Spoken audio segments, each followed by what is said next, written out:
गर्मियों के दिन थे और गर्मियों की छुट्टियां भी चल रही थी। राहुल ज्योति एक शाम दोनों अपने घर के बाहर खेल रहे थे। तभी उनकी मम्मी और राहुल ज्योति जरा इधर आओ जल्दी से। तभी राहुल और ज्योति अपने घर को चले आए। जैसे ही राहुल ज्योति घर के अंदर आए और अपनी मम्मी को मुस्कुराते हुए देखकर, क्या बात है मम्मी, आप इतना मुस्कुरा क्यों रही हो? बात ही कुछ ऐसी है, तुम्हारी नानी का कॉल आया था, आज उन्होंने हमें बुलाया है, कल को हम सब नाना नानी के घर जा रहे हैं। फिर ये सुनकर तो राहुल ज्योति की खुशी आसमान छू गई।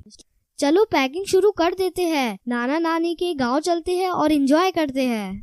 फिर क्या, दूसरे दिन सुबह सब लोग जल्दी नाना नानी के गांव के लिए निकल पड़े। राहुल ज्योति का नानी का घर काफी खूबसूरत और छोटा सा गांव था, जहां सब खेती बाड़ी करते थे और प्यार से रहते थे। राहुल ज्योति जैसे ही नाना नानी के घर पहुंचे तो उनके स्वागत के लिए नाना नानी तैयार खड़े थे। राहुल ज्योति को नाना नानी बोले, राहुल ज्योति आ जाओ, हमारे पास को आ जाओ। फिर राहुल और ज्योति नाना नानी के पास जाकर उनसे लिपट गए। फिर खास नाना नानी की बनाई हुई स्वादिष्ट खाना खाकर राहुल ज्योति ने थोड़ी देर आराम किया और फिर दोनों अपने नाना नानी हाल का मजा लूटने के लिए तैयार हो गए। ये लो, तुम दोनों के लिए मैंने खास इमली का रस बनाया है, इसे जल्दी से पी लो, इसे गर्मी में पिया जाता है। नानी की बनाई हुई इमली का रस पीकर तो राहुल ज्योति एकदम तरोताजा हो गए। फिर नानी जी ने आम के पेड़ पर एक बड़ा सा झूला टांगा। राहुल ज्योति झूले पर बैठ गए और झूला झूलते झूलते हवा में बातें करने लग गए और फिर नाना जी के साथ घूमने चले गए। और फिर रात हो गई। फिर राहुल ज्योति नानी जी के साथ रात के खाने के लिए फिर घूमकर घर लौट आए।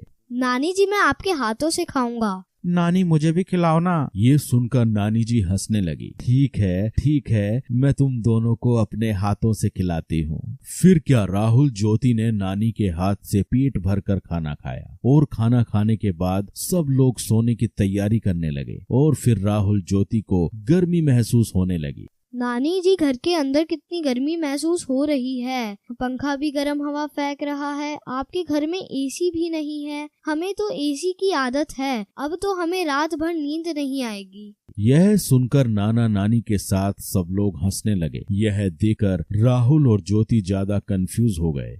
आप सब हंस क्यों रहे हो? हमने कुछ गलत कह दिया क्या? ना बेटा ना, तुमने कुछ गलत नहीं कहा। छोटा सा तो हमारा गांव है, हमारे पास एसी कैसे होगा बेटा, लेकिन हमारे पास एक ऐसा एसी जरूर है जो तुम्हारे शहर में नहीं होगा। नानी जी ने फिर जाकर छत पर गद्दे बिछाए और सोने लगे। नानी, हम भी आपके पास सोएंगे। हाँ, तुम दोनों मेरे पास सो जाओ, आओ सो जाओ। फिर क्या, खुले आसमान के नीचे थोड़ी हवा में राहुल और ज्योति आराम से नानी के पास सो गए और नानी से कहानियां सुनते सुनते दोनों को प्यारी नींद आ गई। तो बच्चों, आपने इस वीडियो में देखा राहुल ज्योति का नानी का